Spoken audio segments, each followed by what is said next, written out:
Hello everyone, welcome to anatomy series.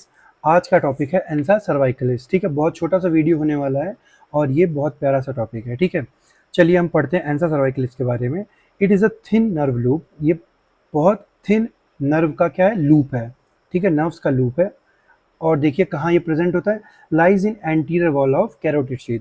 Carotid sheath के anterior wall में present होगा। ठीक है, ये याद रखिएगा, ये लोकेशन पूछता है एमसीक्यूज में। ठीक है, इसके फंक्शंस के बारे में बात करते हैं। It supplies the infrahyoid muscle, means ऐसी मसल्स जो हायोइड के नीचे प्रेजेंट होती हैं, दैट इज इंफ्राहायोइड मसल्स, उनको सप्लाई करने का काम करता है। ठीक है, so the next point is the formation of ansa cervicalis. समझते हैं कि एंसा सर्वाइकलिस कैसे बन रहा है। ठीक है, formed by a superior and an inferior root. ठीक है, मतलब एंसा सर्वाइकलिस को बनाने के लिए दो रूट्स लग रहे हैं, एक तो सुपीरियर रूट है और एक इंफीरियर रूट है। अब पहले समझते हैं कि सुपीरियर रूट हम किसे बोल रहे हैं और इंफीरियर रूट किसे बोल रहे हैं। ठीक है, superior root is the continuation of the descending branch of hypoglossal nerve. ठीक है, सुपीरियर रूट क्या है, it is continuation of descending branch, जो नीचे वाली ब्रांच आ रही होगी, descending branch of hypoglossal nerve. ठीक है, अब देखते हैं इसके बारे में और थोड़ा detail. That is fibres are derived from the first cervical nerve. ठीक है, जो हाइपोग्लोसल नर्व में फाइबर्स आ रहे हैं वो फाइबर्स C1 सर्वाइकल नर्व के हैं। ठीक है, मतलब फर्स्ट सर्वाइकल नर्व के फाइबर्स हैं। ठीक है, वो हाइपोग्लोसल नर्व के साथ आते हैं और वही फाइबर्स डिसेंड हो रहे हैं नीचे, जिनको हम सुपीरियर रूट बोल रहे हैं। ठीक है, अभी फिगर में हम समझेंगे।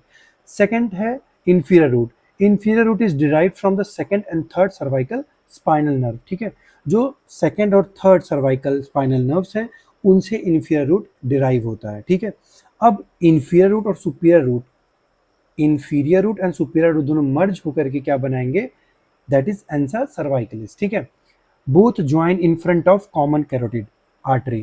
ठीक है, कॉमन कैरोटिड आर्टरी के फ्रंट में ही inferior and superior root join करके एंसा सर्वाइकलिस का फॉर्मेशन करते हैं। ठीक है, तो चलिए अब हम फिगर को समझ लेते हैं। ठीक है, दिस इज हाइपोग्लोसल नर्व।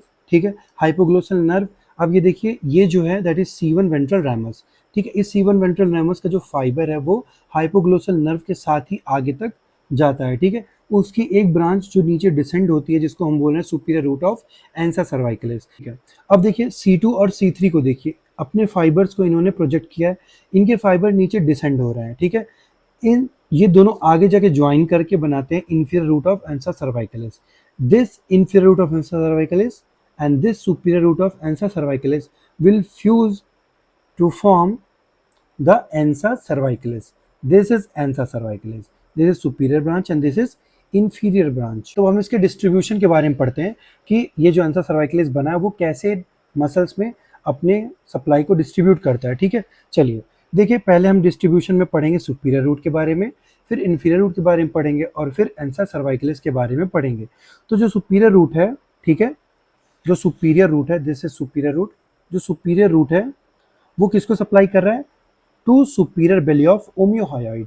ठीक है, देखिए जो सुपीरियर रूट है वो इस ब्रांच के थ्रू सप्लाई कर रहा है, सुपीरियर बेली ऑफ ओमियोहायोइड को सप्लाई कर रहा है। ठीक है, ऐसे इंफीरियर रूट किसे सप्लाई कर रहा है, to inferior belly of ओमियोहायोइड।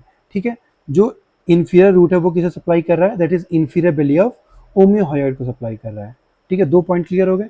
Last है एंसा सर्वाइकलिस। एंसा सर्वाइकलिस किसको किसको सप्लाई करेगा, so this is ansa cervicalis. It is supplying to sternothyroid and sternohyoid. ठीक है, स्टर्नोथायरॉइड को और स्टर्नोहायोइड को सप्लाई करता है। तो ये बहुत छोटा सा टॉपिक था, दैट इज एंसा सर्वाइकलिस। ठीक है, कभी कभार शॉर्ट आंसर क्वेश्चन में पूछ लिया जाता है, तो आप इसको प्रिपेयर करके रखिएगा। अब हम मिलेंगे नेक्स्ट वीडियो में अगले टॉपिक के साथ।